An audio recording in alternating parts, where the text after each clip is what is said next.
Je veux vous dire bonjour au nom de Monsieur le maire, Michel Bissonnette, et tous les membres du conseil d'arrondissement. Vous comprendrez qu'à une fête nationale comme ça, on ne peut pas être tout le monde dans le même parc. Donc, on se partage chacun un petit parc pour venir tous vous dire bonjour. Donc, au nom de mes confrères, Michel Bissonnette, Patricia Latenzio, Dominique Perry et Mario Battista, bien, je vous souhaite une belle fête nationale. Profitez de nos beaux parcs. Écoutez, aujourd'hui, c'est la première journée.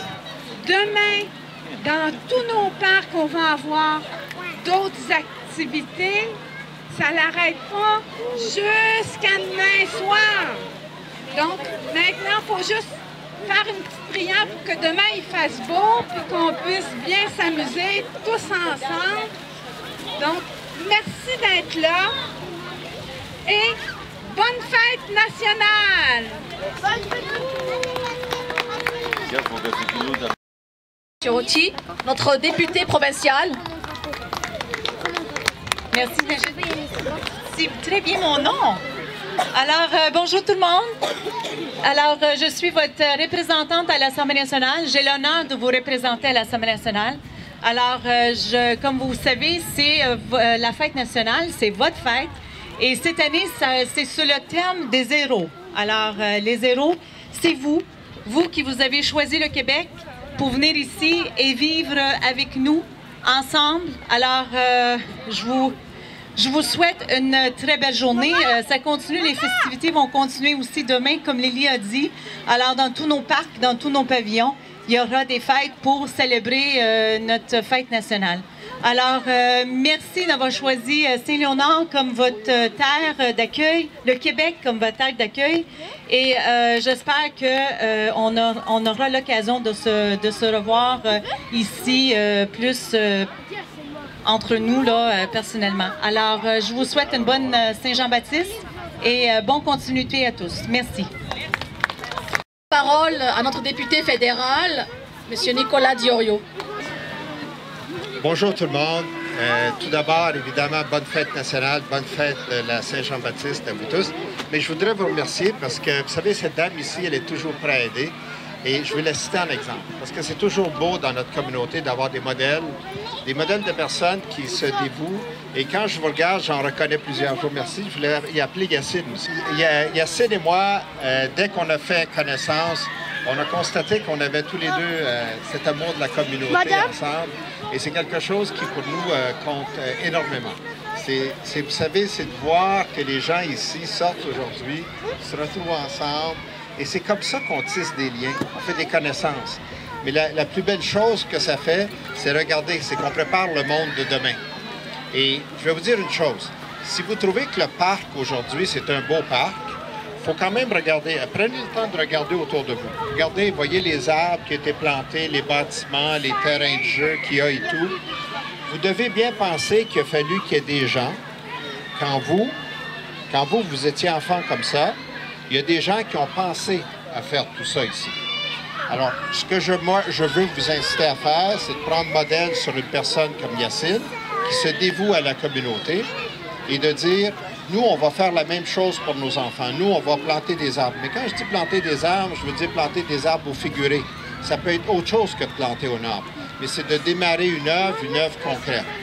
Et ce que je vous suggère, c'est qu'à chaque fois qu'une personne se présente à vous, quelle qu'elle soit, cette personne, et qui dit qu'elle veut se mettre à votre service, demandez-lui, quel geste concret, quel arbre as-tu planté il y a 5 ans? Quel arbre as-tu planté il y a 10 ans? Quel arbre as-tu planté il y a 20 ans? Quel arbre as-tu planté il y a 30 ans? Au figuré, toujours de savoir quel parcours de vie les gens ont concrètement et quels gestes réels et qui laissent des traces encore aujourd'hui, au quotidien, ces personnes ont fait.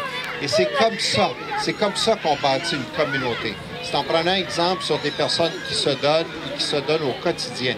Et je veux aussi saluer notre députée Philomène Arotirati. Moi, je la connais très bien. Je veux dire que c'est une femme exceptionnelle. Philomène, c'est une personne qui, au quotidien, depuis sa tendre jeunesse, depuis qu'elle est toute jeune. Et je sais que vous allez me dire, mais elle est encore jeune, donc... Mais elle a le cadeau de la jeunesse éternelle, que voulez-vous? Mais je parle à la jeunesse en termes de nombre d'années. Depuis qu'elle a peu d'années sur Terre, qu'elle se dévoue et qu'elle se dévoue au quotidien. C'est une femme, elle n'est pas juste belle.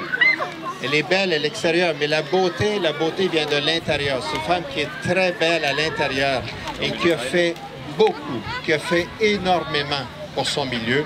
C'est donc quelque chose qu'il faut célébrer. Je veux célébrer aussi Liane, qui évidemment vous représente fièrement et qui au quotidien, et vous y avez renouvelé votre confiance récemment, je vous en félicite. À vous tous et à vous toutes qui êtes ici, je veux donc qu'on célèbre cette occasion qui nous est offerte à nous pour souligner l'engagement que nous avons tous de faire du Québec, qui est notre terre d'accueil, qui est en fait, moi je suis né au Québec, hein, mais quand je suis né au Québec, ça faisait vraiment pas longtemps que mes parents étaient débarqués de leur pays natal. Alors, pour moi aussi, je la considère, c'est à moi, ça m'appartient le Québec. J'y suis né, mais je la considère moi aussi comme une terre natale, comme une terre d'arrivée. Et cette terre d'arrivée, ce que je veux qu'on célèbre tous ensemble ici aujourd'hui, c'est que d'un commun accord, avec une volonté commune, avec une collégialité véritable et avec une camaraderie authentique, on s'engage tous à en faire un endroit meilleur. Alors, je vous souhaite à tous une bonne fête nationale, une bonne Saint-Jean et vive Saint-Léonard. Merci à vous tous et à vous toutes. Merci, Monsieur le député. Je me permettrai d'ajouter par rapport à ce qui a été dit qu'effectivement, et je l'ai mentionné dans mon mot d'ouverture, on est reconnaissant à tous ceux qui ont bâti avant nous et on est là pour bâtir avec eux. Et Saint-Léonard, c'est un endroit à la base bâti par une communauté italienne. On coexiste avec cette communauté, on coexiste avec toutes les ethnies qui sont actuellement ici.